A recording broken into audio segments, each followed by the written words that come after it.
Quero começar desejando um excelente domingo para você, juntamente com a sua família, pedindo a Deus que permaneça nos conduzindo em meio a essa situação que todos enfrentamos, em meio às ansiedades e às expectativas desse momento de reclusão e de tantas situações e incertezas que têm se levantado nos nossos corações. Então, a nossa fé é que o nosso Deus é o Senhor da situação e que podemos permanecer olhando para Ele e tendo a certeza de que Ele tem cuidado de nós e cuidado do seu povo. Então, peço ao Senhor que nos conduza nesse tempo de estudo da sua palavra. Nós vamos continuar nesse momento estudando o livro de Deuteronômio, capítulo 6, do verso 1 ao verso 9, dando continuidade aos nossos estudos no Pentateuco, na Escola Bíblica Dominical. Vamos orar pedindo ao Senhor que nos abençoe nesse tempo que vamos ter aqui. Bondoso Deus, te agradecemos, Senhor, pelo privilégio de podermos compartilhar a Tua palavra. Fala aos nossos corações, no nome santo de Jesus. Amém. A palavra nos orienta a guardarmos o coração e assim fazer dele, do coração, um depósito de instruções do Senhor, onde podemos ouvir a voz de Deus. A expressão lá de Provérbios 4 é inclinar os ouvidos aos mandamentos do Senhor e guardá-los no coração, e assim guardar o coração, de onde procedem as fontes da vida. Então, toda vez que estudamos a palavra do Senhor, estamos fazendo dele esse depósito, onde devemos guardar a palavra para, em seguida, guardar o coração. Vamos relembrar algumas coisas dos nossos estudos no Pentateuco. A primeira delas é que no livro de Deuteronômio, Moisés já está falando, já está ensinando aqui a segunda geração, a geração dos que descenderam dos que saíram do Egito. Então, os que foram sentenciados a permanecer há 40 anos no deserto, boa parte deles já havia morrido, e nenhum daqueles que havia se levantado contra o Senhor, conforme palavras do próprio Deus, entrariam na terra prometida. Nesse momento aqui, do início do Deuteronômio, nós temos o seguinte contexto. Miriam faleceu, Arão também havia sido recolhido, e Moisés, a essa altura aqui, já foi informado também que seria recolhido, e faltava duas coisas que ele devia fazer. A primeira delas era vingar os filhos de Israel contra os midianitas. Deveria estabelecer uma guerra contra os midianitas e assim vingar os filhos de Israel. E em segundo lugar, deveria, antes de ser recolhido, deveria instruir essa segunda geração. Para a primeira geração, nós temos as instruções de Moisés naqueles 2 anos que ele permaneceu aos pés do Monte Sinai, instruindo o povo com os mandamentos do Senhor e com tantos outros desdobramentos que esses mandamentos significaram. Nós temos o relato inteiro do livro de Gênesis, que muito provavelmente serviu a Moisés para instruir aquela primeira geração durante os dias em que aguardavam a orientação de Deus para que levantassem acampamento e começassem a marcha pelo deserto. Muito provavelmente a narrativa do livro de Gênesis, que basicamente instrui o povo acerca do vínculo deles com a terra de Canaã, ou seja, Deus havia feito uma promessa a Abraão que eles habitariam a terra de Canaã. Então isso estava oferecendo para eles um norte, um relacionamento com este grande homem de Deus, a quem Deus havia feito uma promessa. E dentro da narrativa de Gênesis, nós temos também a resposta à pergunta: quem é Abraão?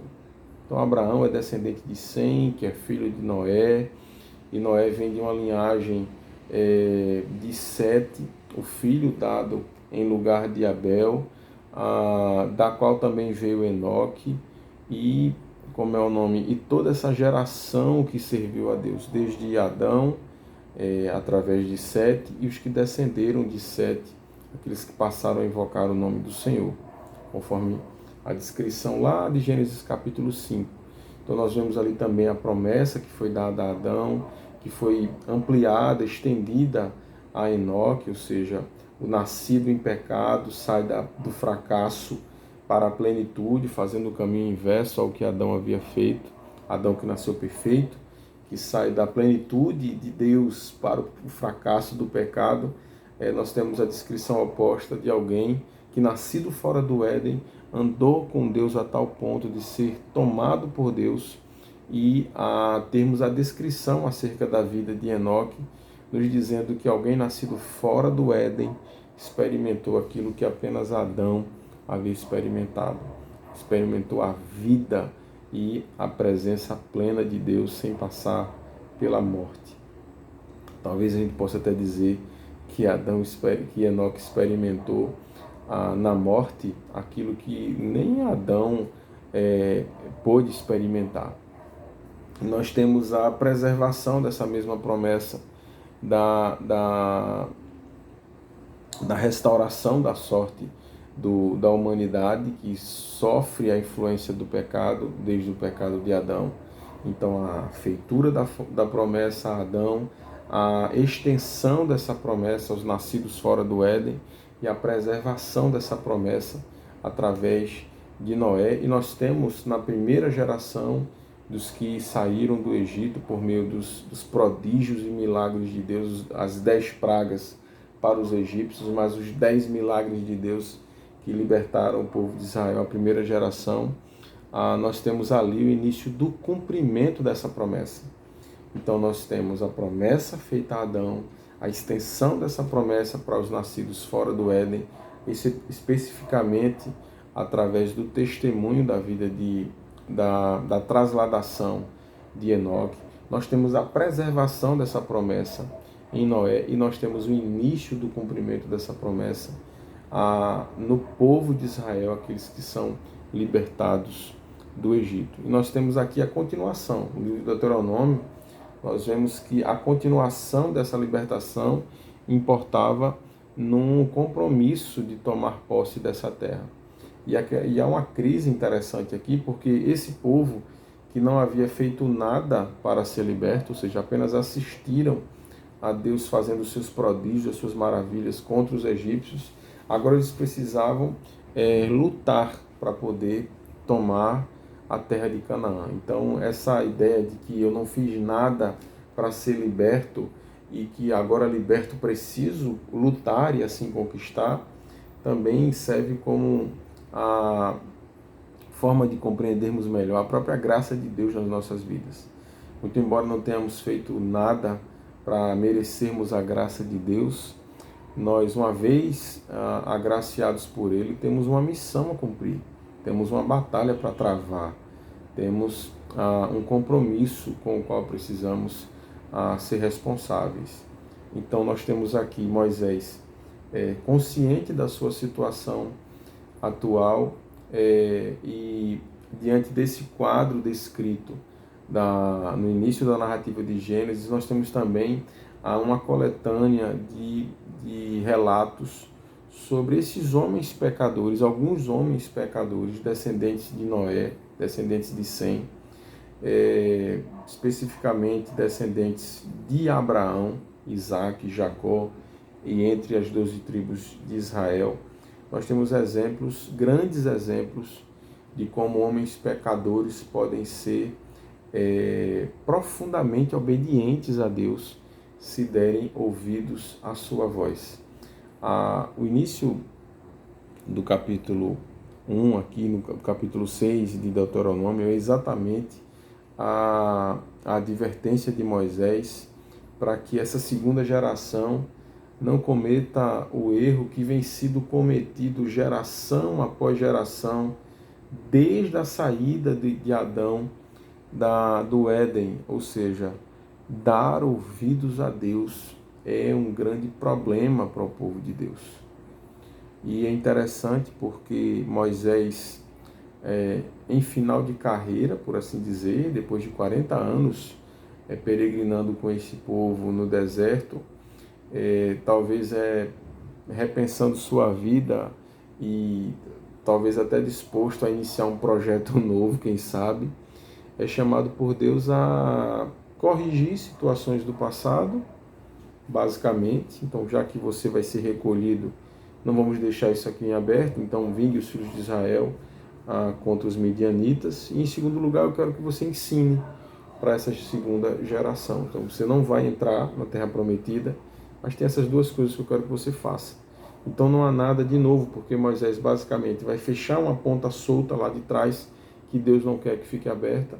E em seguida Moisés vai repetir o que já havia falado para a primeira geração, que se tivessem ouvido, se tivessem posto em prática, essa segunda geração já teria pleno conhecimento de tudo isso que Moisés passaria a lembrar. Então, basicamente, nós temos Moisés chamando a atenção para que, dizendo, estes são os mandamentos do Senhor, os seus estatutos, e esses mandamentos e estatutos estão sendo entregues a vocês para que vocês cumpram eles e cumpri-los nessa terra que vocês vão possuí-la, para que vocês temam ao Senhor, para que Ele seja o Deus de vocês, e assim vocês guardem todos esses estatutos e mandamentos que hoje Moisés estava ordenando para eles. Então, a ideia disso é que isso se ampliasse às gerações futuras. Ou seja, Deus não mandaria novamente uma outra pessoa reiterar essas advertências. Era a última vez em que Deus levantaria alguém para aquela geração com essas advertências. Então, a partir daqui, você vai ver Deus levantando homens para cumprir, para fazer cumprir as palavras de Deus por meio de Moisés. Então, nós vamos encontrar no relato dos Juízes Sansão iniciando a libertação do povo de Deus das mãos dos filisteus, e nós vamos encontrar nos dias de Davi concluindo esse trabalho de libertação. Então, basicamente, no período dos reis, dos juízes e dos reis, que é a sequência do livro após o livro de Josué, nós vamos encontrar tudo isso, o cumprimento ainda, os desdobramentos dessas orientações, dos mandamentos de Deus, do que Deus espera que seja a vida do seu povo. Ou seja, Deus está falando com o seu povo e espera que eles obedeçam a sua voz, obedeçam de forma diligente, conforme toda a instrução que Moisés já havia repassado. Então, Moisés encerra aqui, ele diz, ouçam o Senhor, porque somente Ele é Deus. Atentem para estes mandamentos e estatutos para cumpri-los. Ou seja, esses estatutos, esses mandamentos, são a forma coerente de vivermos a par da promessa que foi feita desde o momento em que Adão foi avisado de que a sua sorte seria restaurada. Isso é interessante porque para Deus, a vida do seu povo, a vida dos seus filhos devem guardar coerência com a promessa que receberam do Senhor. Então essa promessa, essa esperança deve moldar a nossa vida. E nós temos alguns exemplos, principalmente no livro de Gênesis que referi, de alguns homens que deram testemunho de profunda obediência a Deus. O próprio Noé, que construiu uma arca em detalhes tão absurdos e para um propósito ainda mais absurdo, que era se proteger a sua família de um dilúvio que inundaria a criação, a ponto dela necessitar ser refeita, ser reiniciada.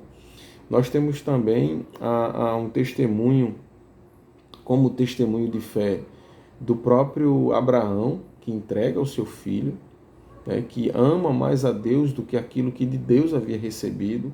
Nós temos o testemunho de fé e de obediência do próprio José, que com tantas razões para se revoltar e para viver a vida da forma que gostaria de viver, manteve-se atento à voz que havia recebido do Senhor e conduziu a sua vida a partir dessa voz. Ou seja, se há uma esperança que toma conta do nosso coração, que as nossas atitudes, que o nosso comportamento guarde coerência com essa expectativa que temos do Senhor.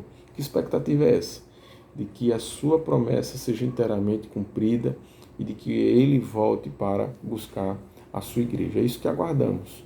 Então nós estamos aqui ouvindo as instruções de Moisés para essa segunda geração, na qual ele diz: ouçam.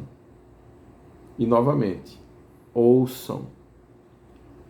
Atentem para os mandamentos e para os estatutos do Senhor, para os cumprir na vida de vocês.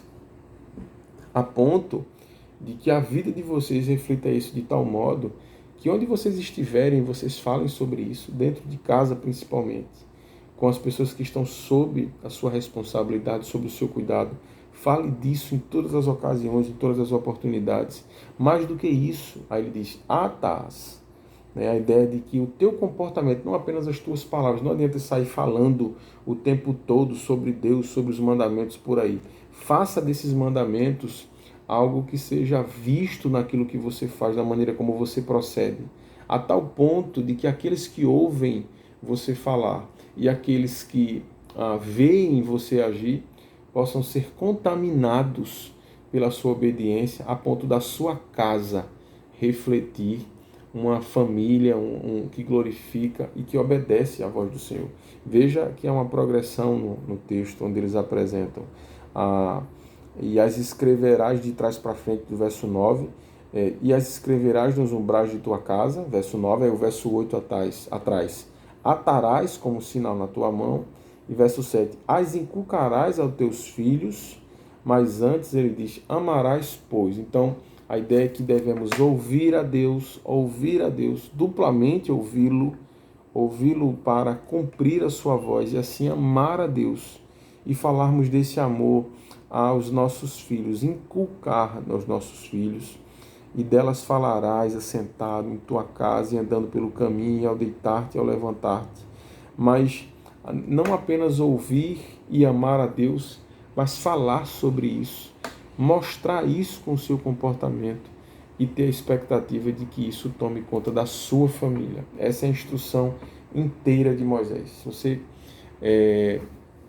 para essa segunda geração, se você quiser enxergar isso de uma maneira mais ampla no Pentateuco, a gente pode continuar, voltando lá para Gênesis. O que é que Moisés está fazendo em Gênesis para a primeira geração?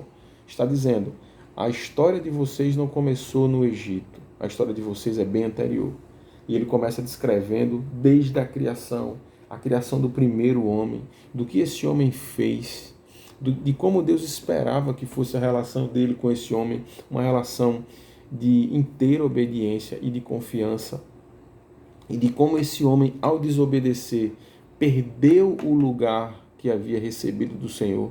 Então, a primeira história que Moisés descreve para o povo, para a primeira geração que sai do Egito, é como um casal criado sem pecado, porque desobedeceu a Deus, foi posto para fora de um lugar que Deus havia separado para ele. Então Moisés está descrevendo aqui a maneira como Deus leva a sério a obediência do seu povo. Se Deus fez isso com o primeiro homem, ele fará isso com vocês. Então, quando Deus colocar vocês no lugar que ele separou para vocês, não façam, não repitam, ouçam a instrução do Senhor e obedeçam a instrução do Senhor, aos mandamentos e aos estatutos do Senhor. Façam deles, dessas palavras de Deus, a vida de vocês. Conjugue as ações de vocês em torno dessas instruções e dessa sabedoria de Deus. Para além da história de Adão, nós temos a história de Enoque, que já mencionei, o homem que andou com Deus, o homem que aproximou-se de Deus a tal ponto de ter dado o testemunho de não conhecer a morte, de ser tomado por Deus. Nós temos o testemunho da obediência de Noé, que foi capaz de construir uma arca com tantos detalhes, com tantos cuidados, e ter livrado a sua família, mas basicamente Deus estava livrando ali, preservando a promessa que havia feito ao seu povo. E essa promessa estava sendo protegida na vida de Noé, porque a vida de Noé expressava a vida de alguém que tinha a esperança que havia sido dada, ampliada e agora era preservada, tinha isso nas suas ações. Noé expressava essa esperança na forma como vivia. Então, toda a vida da igreja está pautada nessa esperança, a esperança de que seremos definitivamente restaurados. Por isso, não devemos pegar aquele primeiro pecado, ou seja, porque o pneu furou, não vamos jogar o carro todo fora. Esse pneu vai ser consertado e o carro vai voltar a andar. Então, não se preocupe, o que Deus está dizendo é isso. O pecado do primeiro homem afetou todo mundo, todos somos afetados por esse pecado.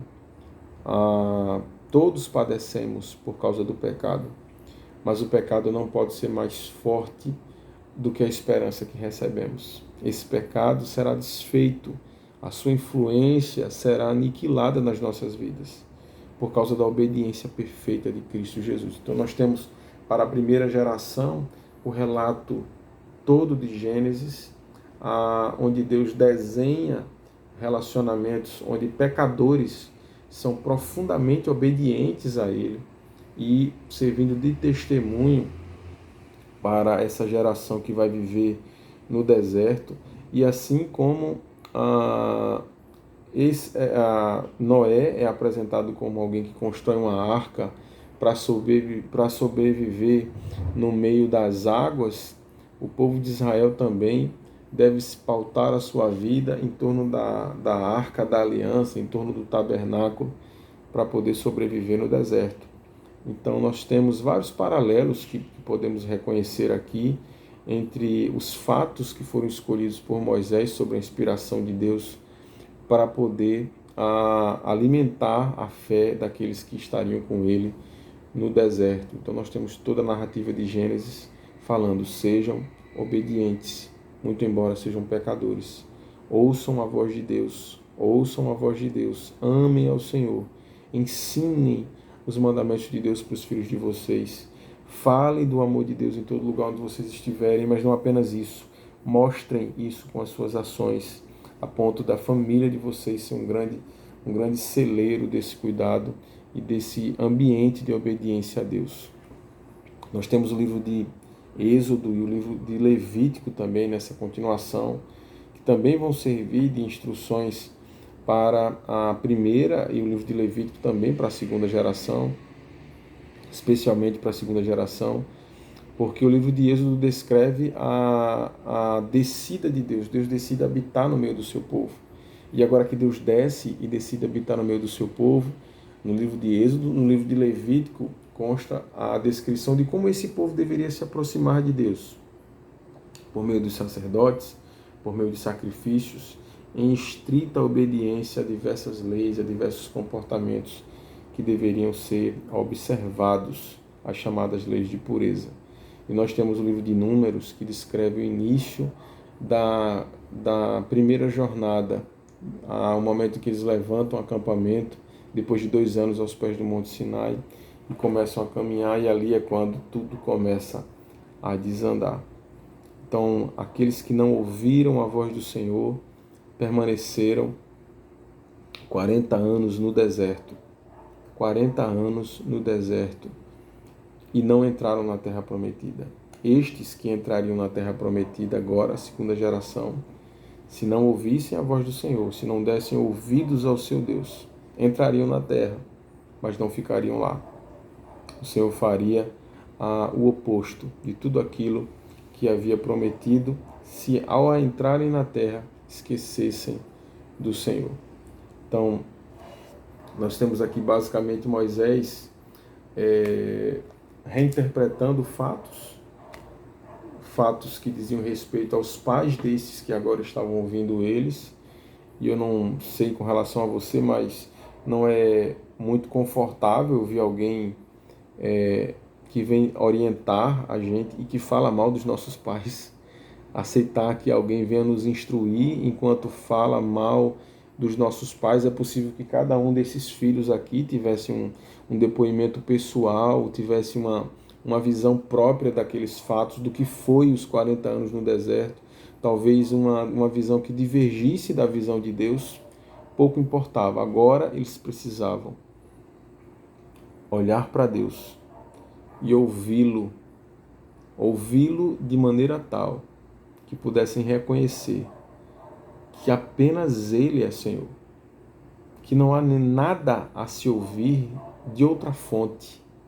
Tudo que temos para ouvir, tudo que temos a aprender, procede de Deus. E assim amá-lo dentro dessa noção de que só podemos nos apegar a Ele e assim entregar tudo a Ele, todo o nosso amor, toda a nossa alma é dele.